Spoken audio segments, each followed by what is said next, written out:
Outside a sports stadium in Port Moresby, people wait to be tested for COVID-19. Inside, a makeshift hospital has been set up to treat a rising number of people with the coronavirus. Until now, Papua New Guinea has avoided a large-scale outbreak, but in recent weeks it has spread to new provinces, forcing the closure of a massive copper and gold mine, and many health workers are testing positive.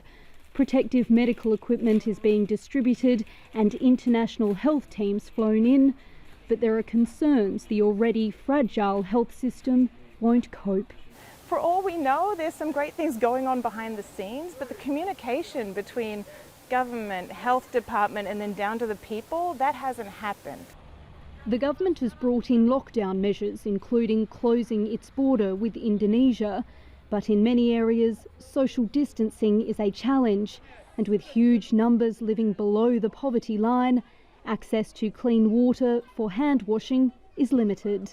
What we can do is find ways to overcome those challenges, whether it's washing hands in a creek, washing hands in the ocean, using salt, which most people have as a means by which to wash their hands. While few COVID-19 cases have been recorded in other Pacific Island nations, they're now facing economic devastation due to the collapse of trade and tourism, and countries like Samoa are still reeling from a recent deadly measles outbreak.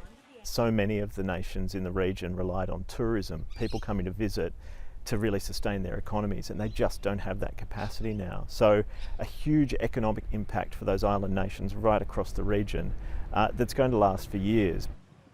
The Asian Development Bank says the number of people living in extreme poverty in the region could increase by up to 40% in the short term. Many Pacific Island nations will need help to keep their economies afloat. Nicola, Gage, Al Jazeera.